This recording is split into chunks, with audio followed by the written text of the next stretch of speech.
오늘 저는 여러분과 함께 응답되지 않는 기도가 주는 메시지, 응답되지 않는 기도가 주는 메시지라는 제목으로 하나님 말씀 듣도록 하겠습니다.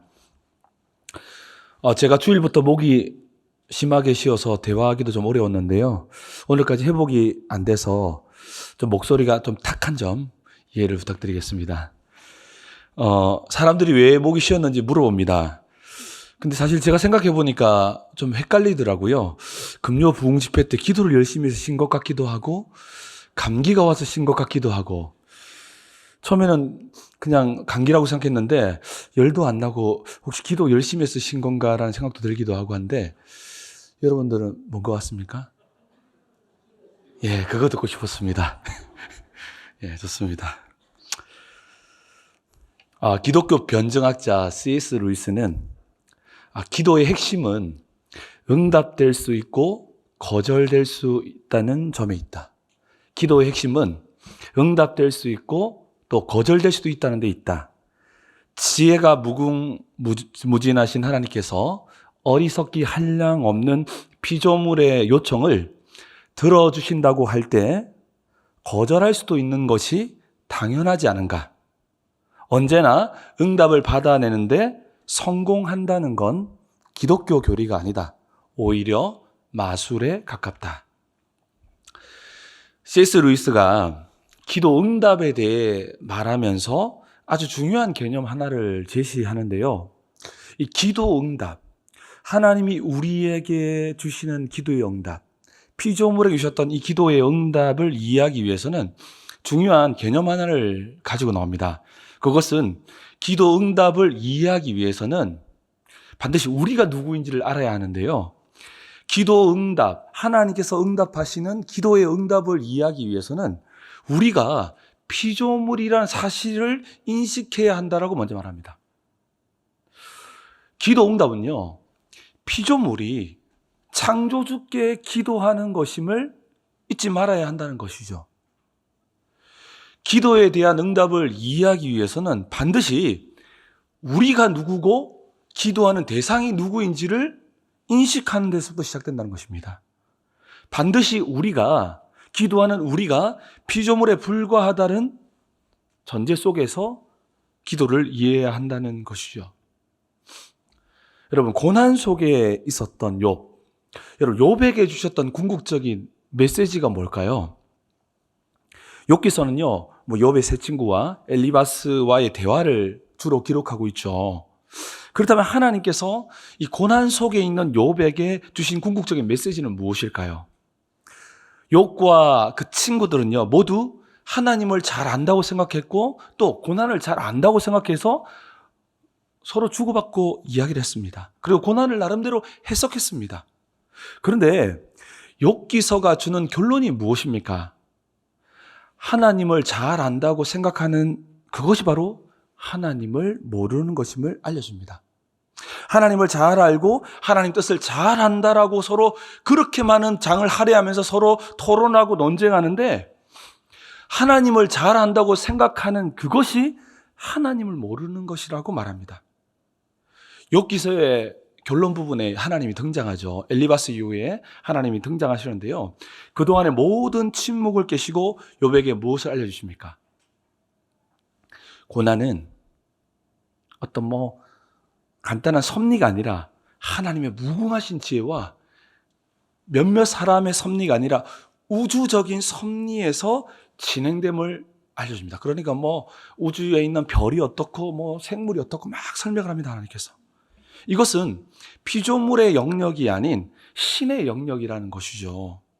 이를 통해 고난의 온전한 의미, 어렴풋한 의미가 아니라 온전한 의미는 피조물인 인간이 이해하는 데는 한계가 있음을 알려줍니다. 이때 욥은 자신이 하나님을 안다고 생각하며 자기 의를 주장했던 자신을 회개하는 것입니다.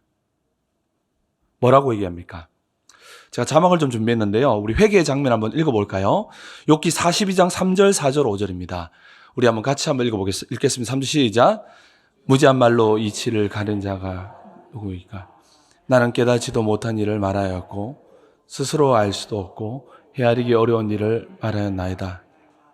내가 말하겠사오니 주는 들으시고 내가 주께 묻겠사오니 주여 내게 알게 하옵소서. 내가 주께 대하여 귀로 듣기만 하였사오나 이제는 눈으로 주를 배움나이다. 아멘. 여러분, 이 되게 중요한 이야기인데 욥이 뭐라고 하나님 앞에 나아가냐면 무지한 말로, 잘 알지도 못하는 말로 이치를 가린 자가 누굽니까? 무지한 말로 이치를 가리는 자 누구니까? 나는 깨달지도 못한 일을 말하였고 스스로 알 수도 없고 헤아리기 어려운 일을 말하였나이다.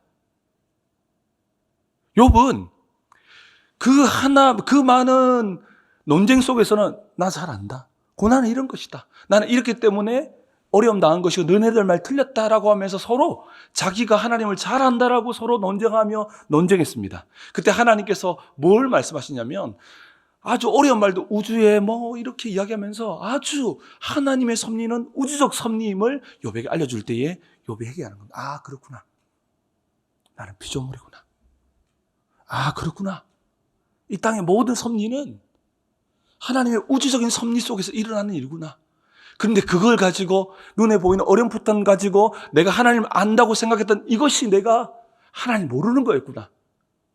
내가 모른다는 것을 알 때 이것이 아는 것입니다. 그래서 말하죠. 주여 내게 알게 하옵소서. 주여 내게 알게 하옵소서. 그러면서 욥이 어떤 고백을 합니까? 5절에 내가 주께 대하여 귀로만 듣기만 했사오니 이제 눈으로 주를 보나이다. 귀로만 들었는데 눈으로 본다고 말하죠. 무슨 말입니까? 이제 하나님을 온전히 알았다는 이야기가 아닙니다. 자신은 하나님을 온전히 알 수 없는 피조물임을 깨달은 것이죠. 하나님, 저는 하나님 안다고 생각하면서 그렇게 주장했는데 그 하나님의 우주적인 이치와 그 섭리를 주님께서 말씀하시니 와, 주님의 그 지혜와 능력, 그 엄청난 지혜를 측량할 수 없네요. 하나님, 내가 하나님 안다고 한 것 자체가 하나님 모르는 거였네요. 무슨 말이냐면 그 모든 순간들 속에서 욥이 비로소 하나님을 알게 되는데 그게 뭡니까? 아, 나는 피조물에 불과하구나. 아, 나는 피조물에 불과하구나. 라는 것을 그 과정에서 알게 되었다는 것입니다. 자신은 하나님을 온전히 알 수 없는 피조물에 불과함을 깨달은 것입니다. 피조물은요, 하나님께서 알려주시는 것만 알 수 있음을 인식하는 사람입니다. 그렇게 요 뭐라고 고백합니까? 하나님, 알려주십시오. 그 전에 어떻게 했습니까? 안다고 서로 다퉜거든요. 내가 맞니, 네가 맞니? 내가 잘 안다고. 근데요, 신앙이라는 것은요, 내가 피조물이라는 사실을 깨달는 데부터 시작됩니다. 아, 주님, 전 주님을 잘 모르네요. 주님 알려주십시오. 라고 이야기하는 것이죠. 욥은 사실은 자신이 하나님의 뜻을 모르기에 논쟁과 불평보다는 하나님께 매달려야 하는 존재임을 깨달은 것입니다. 기도해야 하는 존재임을 깨달은 것입니다. 자신이 하나님께 더 매달려야 하는 피조물임을 발견한 것입니다. 내가 모른다는 것을 발견한 것이 하나님을 눈으로 보는 거래요. 자기가 모른다는 사실을 발견한 것이죠. 이것이 바로 하나님을 인식하는 출발점이라는 것입니다. 결국 욥은 자신이 피조물에 불과함을 고백하며 그때서야 하나님께서 밝히시는 하나님의 뜻을 조금씩 알아가는 존재임을 고백합니다. 그렇게 우리는 하나님께 매달려서 하나님의 알려주심을 기다려야 하는 존재임을 놓치지 말아야 합니다. 어느 직분에 가 있든 신앙생활을 얼마나 많이 했든 상관없이 모든 사람들은 하나님께 매달려야 하는 존재이며 하나님이 알려줘야지만 알 수 있는 존재라는 것을 놓치지 말아야 합니다. 때로는 우리의 신앙의 연수가, 때로는 우리의 신앙의 어떤 직분들이, 목회자인 저도 마찬가지겠죠.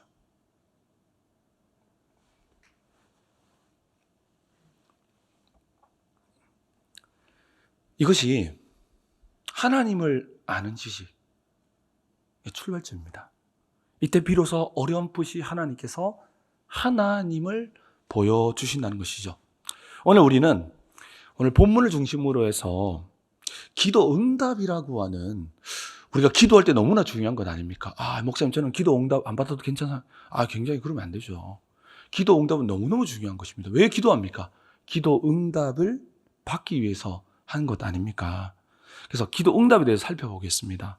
우리가 기도 응답을 이해하기 위해 중요한 전제가 뭐냐면, 이것을 이해하기 전제가 뭐냐? 우리가 피조물에 불과하다는 사실을 인식하는 데부터 기도 응답에 대한 이해를 가질 수 있습니다. 하나님께서 우리에게 기도 응답을 주시는데요. 기도 응답은 단순하게 우리에게 더 좋은 것을 주겠다 이런 측면이 아니라, 이 기도의 응답은요, 하나님의 무궁한 지혜와 우주적인 섭리 속에서 참새 한 마리가 땅에 떨어지는 거예요. 그냥 바람 불어서 떨어지는 것처럼 보이지만. 그렇기 때문에 우리가 이 기도 응답을 너무 쉽게 생각하거나 너무 쉽게 해석하거나 또 너무 쉽게 우리가 정의화해서는 안 됩니다. 그래서 우리가 오늘 말씀을 통해서 우리의 피조물의 위치에서 하나님을 바라봄으로써 그 기도 응답 속에 숨겨져 있는 하나님의 메시지를 찾아보도록 하겠습니다. 신앙에 있어서 기도는 굉장히 중요합니다. 때로는 기도가 전부라 해도 과언이 아니죠. 그런데 기도를 하다 보면 응답되지 않는 기도가 늘어나게 되죠. 기도가 많아질수록 10개 중에 2개가 응답되지 않았으면 그 2개는 계속 쌓이니까요. 신앙의 연수가 오래돼도 기도의 체험들이 많아도 응답되지 않는 기도는 때로는 우리를 당황스럽게 만듭니다. 굉장한 혼란이 찾아오고요. 때로는 낙심이 찾아올 때도 있습니다.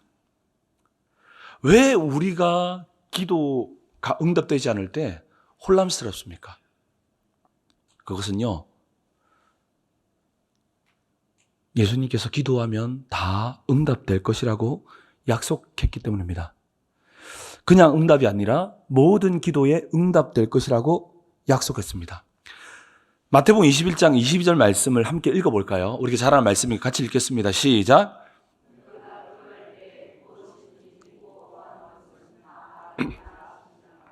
아멘. 무엇이든지 믿고 구하는 자는 다 받으리라. 무엇이든지 믿고 구하는 자는 다 받으리라고 했습니다. 여러분, 정말 가장 먼저 우리가 기도의 응답을 배우기 전에 가장 먼저 이 말씀이 정말 믿어지게 되기를 주의 이름으로 축복합니다. 여러분, 우리가요, 기도를 지속하기 위해서는 반드시 한 가지 질문에 분명한 답변을 할 수 있어야 됩니다. 이 질문에 답변하지 못하면 기계적인 기도에 빠질 수 있습니다. 이 질문에 답하지 못하면 기도를 하다가 포기하게 됩니다. 이 질문은 무엇일까요? 하나님은 우리의 기도에 모두 응답하십니까? 여러분 스스로에게 질문을 던져보십시오. 하나님은 우리의 기도에 모두 응답하십니까? 아멘 나와야 되는데. 자, 다시 하겠습니다. 하나님은 우리의 기도에 모두 응답하십니까? 네, 성경에 나와 있으니까요. 우리는 기도할 때마다 우리의 기도를 들으시고 하나님께서 응답하신다는 사실부터 믿어야 됩니다. 그렇지 않으면 기계적인 기도에 빠져버립니다. 그러다가는 충동적으로 기도했다가 그 기도는 식어져 버리죠.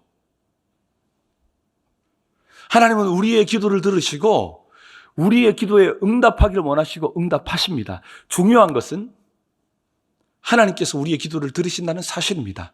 중요한 것은 하나님께서 우리의 기도를 들으시고 반드시 응답하신다는 것입니다.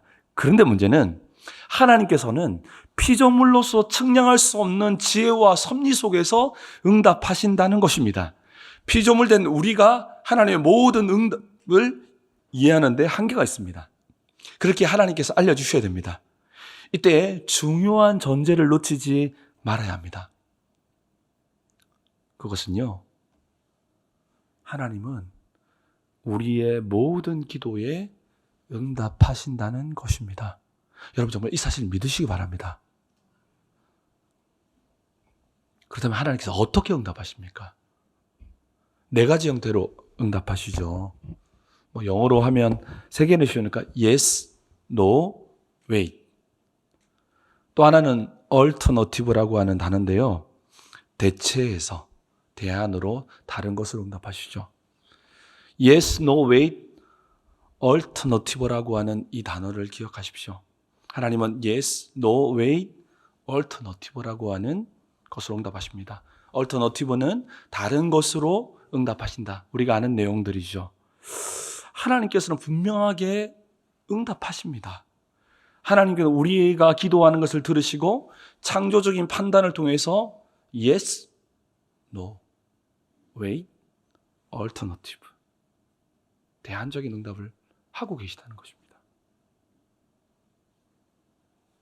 하나님께서 우리의 기도를 들으시고 창조적인 판단을 하신다는 것입니다. 그렇기에 우리의 기도의 응답은 하나님의 지혜 충만합니다. 우리가 기도할 때 하나님 반드시 응답하시되 우리가 생각하는 방법과 다를 뿐입니다. 네 가지 형태로 응답하고 계시다는 것입니다. 그런데 문제는 무엇입니까? 거절하실 응답을 no, 때로는 wait, alternative 같은 이런 단어들 있지 않습니까? 이런 것들을 우리가 어떻게 이해하고 받아들여야 할까요? 기도는 yes라고 응답하는 것은 힘나고 좋죠. 근데 그 외의 것은 우리가 어떻게 받아들여야 할까요? 거절하신 응답들을 우리는 어떻게 이해해야 할까요? 오늘 본문을 중심으로 한번 살펴봤으면 좋겠습니다. 히브리서 11장은 여러분 아시다시피 믿음의 장입니다. 성경 전체에서 믿음을 지킨 사람들을 한 사람씩 한 사람씩 기록해 놓고 있죠.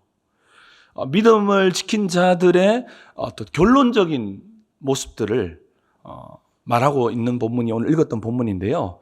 오늘 히브리서 11장 39절에서 40절까지 말씀을 한번 다시 한번 더 함께 읽어보도록 하겠습니다. 읽겠습니다. 시작. 약속된 것을 받지 못하였으니 이는 하나님이 우리를 위하여 더 좋은 것을 우리가 아니면 아멘. 여러분, 히브리서 11장 후반부에는요, 고난을 받았던 믿음의 사람들의 사실 뼈아픈 사연들이 기록되어 있습니다. 사실 그 사연들 보면 굉장히 가슴 아프죠. 사실 이들은 모두 믿음의 사람이었다라고 말하고 있죠. 그래서 예수님께서 말씀하셨듯이 믿음의 문제는 아니었습니다.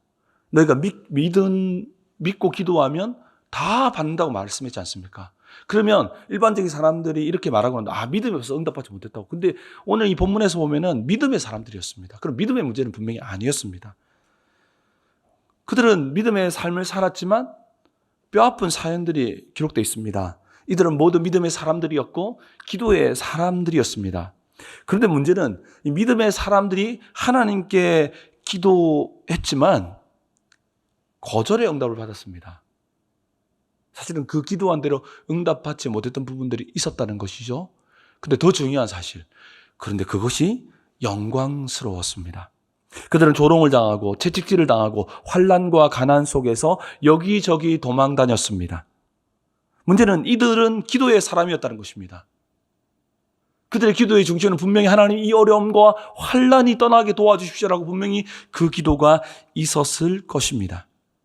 그런데 하나님께서는 이들에게 홍해의 기적과 같이 예스라고 하는 응답보다는 뼈아픈 응답으로 답하셨습니다. 그들이 기도한 대로 응답하기보다는 다르게 응답하셨다는 것이죠.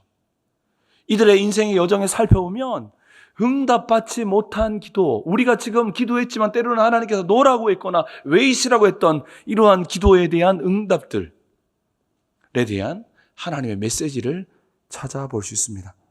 이들은 단지 믿음의 기도를 드려지지 않았기 때문에, 아니면 기도 양이 부족했기 때문에 응답받지 못한 것이 아니었습니다. 단지 믿음의 문제가 아니었다는 것이죠. 이들은 믿음의 대표적인 사람들이었기 때문입니다. 그렇다면 이들을 통해서 우리가 얻을 수 있는 응답받지 못한 기도가 주는 메시지는 무엇일까요? 우리가 그냥 듣고 넘어갈 것이 아니라 정말 우리의 삶 속에 이렇게 기도했었는데 우리가 생각지 않았던 대로 응답될 때가 많지 않습니까? 그 메시지가 무엇일까요? 오늘 본문에서는 어렴풋하지만 분명한 답을 주고 있습니다. 그 답은 무엇입니까? 우리 40절 말씀을 다시 한 번 더 읽어보도록 하겠습니다. 읽겠습니다. 시작. 하나님이 우리를 위하여 더 좋은 것을 예비하셨은즉 우리가 하나님이 우리를 위하여 더 좋은 것을 예비하셨은즉 하나님이 우리를 위하여 더 좋은 것을 예비하셨은즉 이 사실을 믿으시기 바랍니다. 응답받지 못하는 기도가 우리에게 주시는 메시지가 무엇입니까? 첫 번째로는 하나님께서 우리를 위하여서 더 좋은 응답을 예비하셨다는 것입니다. 이 사실이 믿어질 때까지 우리는 기도해야 합니다. 하나님께서는 우리가 생각한 것보다 더 좋은 것으로 예비하시고 응답하시는 하나님이시라는 것입니다. 우리가 하나님께 피조물 수준의 기도를 드리지만 하나님은 피조물 수준의 응답을 주시는 것이 아니라 더 높은 신적인 응답을 우리에게 주고 계신다는 것입니다. 더 좋은 곳으로 응답하고 계셨다는 것입니다. 며칠 전에 그 초등학교 5학년에 제 큰딸이 있습니다. 큰딸이 그 학교에서 롯데월드를 간다고 며칠 전부터 준비를 하더라고요. 첫 번째 선글라스를 준비하는데 인터넷으로 2,000원짜리 외계인 선글라스를 보면서 저는 깜짝 놀랐습니다. 선글라스가 저렇게 생긴 것도 있고 나는데 그걸 끼고 간다고 하길래 저는 깜짝 놀랐지만 가라. 그리고 셀카봉을 빌리고 난리가 났습니다. 그래서 저는 그 외계인 선글라스를 보는 순간 야, 우리 땅은 보통 아이는 아니구나 생각하면서 생각을 했습니다. 롯데월드를 가기 전날 밤에 제 딸이 저한테 용돈을 달라고 하는 겁니다. 그때 제 집사람이 이제 막내딸 출산으로 산후조리원에 오래 있어가지고 우리 큰딸이 이제 작은 우리 동생을 막 오랫동안 챙기고 그래가지고 그리고 또 맛있는 밥이 있는데 아빠가 챙겨주는 그런 맨날 계란밥만 먹어가지고 잠깐 불쌍하고 그래가지고 용돈을 좀 많이 줬습니다. 용돈을 많이 딱 주니까 옆에 있던 우리 그 둘째 딸, 우리 딸이 옆에 딱 보더니 굉장히 울 것 같은 눈물로 나는 깜짝 놀랐어요. 울고 그래서 제가 한 10,000원 좀 주려고 이렇게 마음을 먹고 있었는데 얼마 줄까 이러니까 동전 4개를 달랍니다. 근데 제가 동전 4개를 어떻게 주시겠습니까? 그때 제가 휘둥그레라고 하는 그 단어 아시죠? 눈이 커지는 거. 그때 우리 둘째 딸이 휘둥그레 하는 이게 휘둥그레구나. 제가 어떻게 했냐면 제 방에 가서 동전이 가득 든 저금통을 통째로 야, 너 가져라. 그랬더니 내가 눈이 휘둥그레져가지고 저를 쳐다보는 거예요. 다 가져라고. 깜짝 놀라는 거예요. 4개 달라고 했는데. 저는 사실 말씀 진짜 준비하면서 우리 7살짜리 둘째 딸을 보면서 어쩌면 동전 4개를 구하고 있는 것이 어쩌면 우리의 모습은 아닐까라는 묵상이 되더라고요. 돈의 가치를 몰라서 동전 4개를 구하는 우리들에게 하나님은 더 큰 가치로 응답하신다는 것입니다. 더 좋은 것. 정말 이 사실이 믿어지길 바랍니다. 우리에게 더 좋고 더 가치 있는 것을 주시기 위해서 우리의 기도에 거절하신다는 것입니다. 사랑하는 성도 여러분, 혹시 기도하는데 기도 응답이 되지 않아 낙심이 되십니까? 더 좋은 것을 예비하시고 더 가치 있는 것을 계획하신 하나님이심을 믿으시기 바랍니다. 최악의 상황이라 하더라도 하나님 항상 좋은 상황에서 응답하는 게 아니에요. 수많은 사람들이 최악의 상황이 오면 혹시 하나님이 함께하지 않는 게 아닌가라고 생각하지만 하나님은 항상 좋은 상황에서만 응답하시는 게 아니에요. 최악의 상황이라고 하더라도 하나님은 전혀 문제될 것이 없다니까요.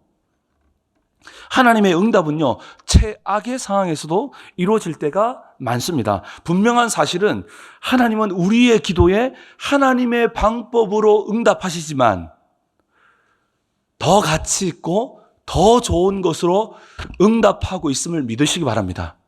여러분, 이것은 단순하게 여러분들을 위로하기 위한 메시지가 아니에요. 이것은 본질적 차이. 우리는 피조물이고 응답하시는 분은 하나님이시기 때문입니다.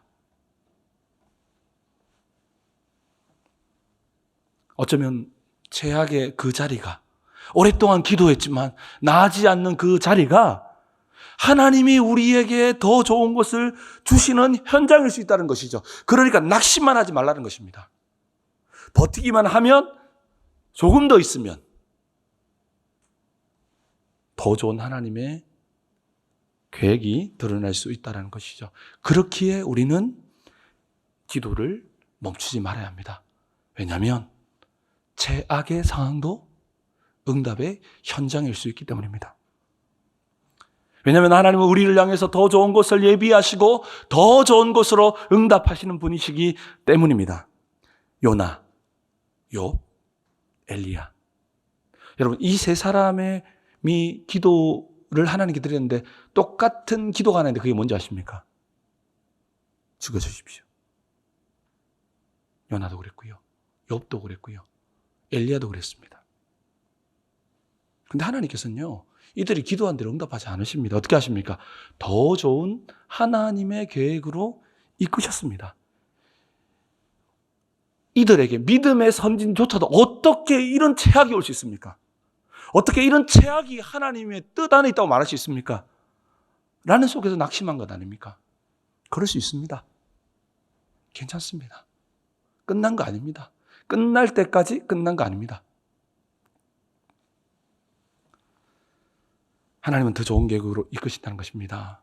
우리가 기도를 멈추지 말할 이유는 우리의 기도를 통해 하나님이 더 좋은 계획을 이미 이루고 계시다는 사실입니다. 우리의 수준이 아니라, 피조물의 응답 수준이 아니라 신적인 응답으로 우리에게 역사하고 계시다는 것입니다. 하나님께서 응답되지 않는 상황을 통해서 더 좋은 하나님을 이루십니다. 이 사실이 정말 믿어지게 되기를 주의 이름으로 축복합니다. 응답되지 못한 기도가 주는 메시지는 무엇입니까? 두 번째로, 그 기도를 통해서 우리를 살리기를 원하십니다. 하나님께서 더 좋은 것을 예비하셨다고 하셨는데, 오늘 본문에서 더 좋은 것을 이해할 때 응답받지 못한 기도에 대한 두 번째 메시지를 이해할 수 있는데요. 히브리서 11장 40절에 보면요, 더 좋은 것이라는 단어와 호응하는 단어가 있습니다. 어떤 단어일까요? 바로 온전함입니다. 온전함. 우리에게 온전함의 응답을 주시길 원하신다는 것입니다. 우리에게 온전한 자라는 응답을 주시길 원하신다는 것이죠. 그렇다면 이 온전함은 어떻게 이루어질까요? 바로 12장 2절 말씀을 한번 읽어볼까요? 오늘 히브리 12장 2절 말씀을 함께 읽겠습니다. 시작.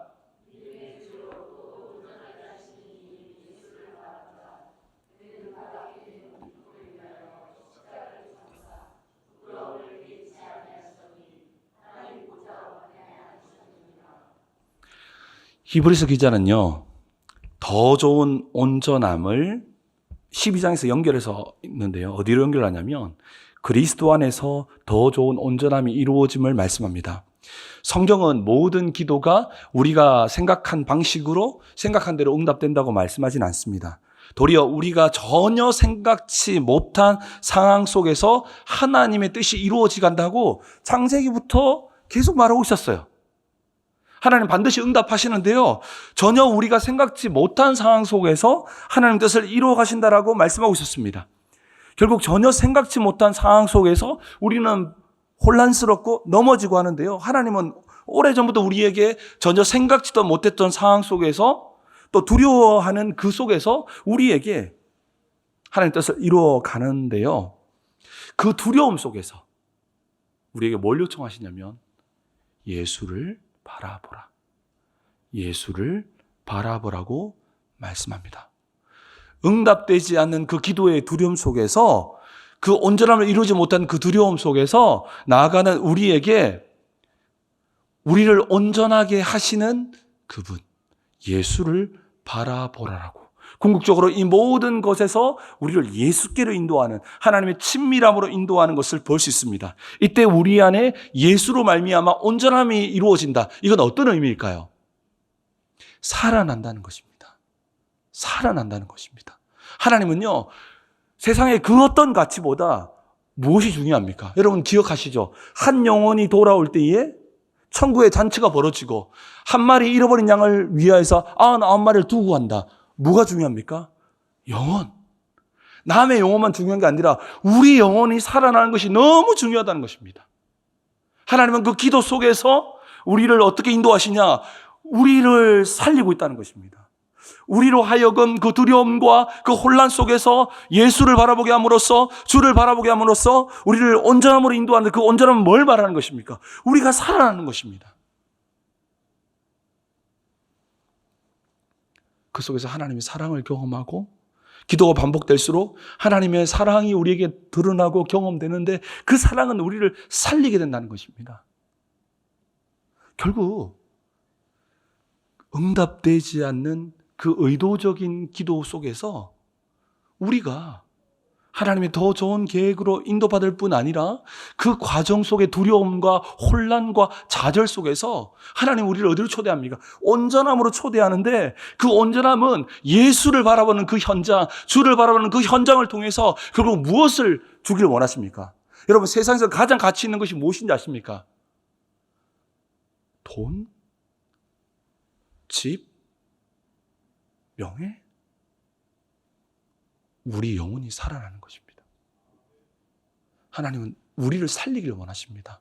우리 눈앞에 있는 그 무엇이 회복되기를 원해서 하나님께 나아가지만, 하나님은 그보다 훨씬 중요한 것, 우리 영혼이 살아나는 것입니다. 예수로 말미암아, 그리스도로 말미암아 우리 영혼이 살아나기를 원한다는 것입니다. 결국 그 응답되지 않는 그 기도 속에서, 혼란함과 좌절과 두려움 속에서 주님은 우리를 어디로 초대하신다고요? 온전함. 온전함은 누구를 통해서요? 온전케 하시는 예수 앞으로 우리를 이끌게 만들어서 결국 뭡니까? 우리로 하여금 단지 좀 편안한 생활이 회복되는 정도가 아니라 영원한 우리의 영혼 속에 영혼의 회복이라고 하는 이 놀라운 역사를 이루어 가신다라고 말하고 있으며, 히브리서 기자는 궁극적으로 이 모든 사람들이 어쩌면 톱에 켜서 죽임 당하고 여러 모양으로 슬픈 사연이 가득하지만 결국 그들은 무엇을 보았습니까? 더 좋은 하나님의 계획 속으로 초청받았고, 결국 그들은 무엇을 얻었습니까? 온전함이야가는 그 속에서 영원히 살아나는 영광을 경험하게 되었다는 것입니다. 여러분, 우리가 기도를 하다 보면 응답되지 않은 기도의 응답이죠. 그것도 응답이니까요. 응답은 하셨잖아요. 그 속에서 좌절할 때가 있지 않습니까? 그때마다 믿음의 길을 걸어갔던 우리의 선배들을 기억하면서, 아, 그렇구나. 기도 많이 해도 어려울 수 있구나. 아, 하나님은 항상 최선에서만 응답되는 건 아니구나. 정말 생각지도 못했던 그곳이 어쩌면 하나님의 강력한 임재의 현장이구나 라는 부분들을 굳건히 붙드셔야 됩니다. 때로는 우리가 실수해도 넘어져도 괜찮습니다. 왜냐하면 하나님 그것이 문제가 될 것 없는 것은, 하나님 그 무엇도, 그 어떤 환경도 하나님은 더 좋은 계획을 능히 이루어낼 줄을 믿습니다. 하나님은 우리에게 분명하게 더 좋은 가치를 심어주게 될 것입니다. 우리가 동전 4개를 구한다면 하나님은 더 좋은 것을 우리에게 주기를 원하신다는 것입니다. 그래서 궁극적으로 그 정도가 아니라 우리 영혼이 살아나도록, 때로는 무응답으로 의도적으로 말씀하지 않습니다. 침묵하십니다. 왜냐하면 그 두려움과 혼동 속에서 예수를 바라봄으로 온전함을 이루어 가시길 원하기 때문입니다. 그래서 정말 궁극적으로 뭘 원한다고요? 하나님은 세상의 그 어떤 것과 천지와도 바꿀 수 없는 우리의 심령이 살아나길 원하십니다.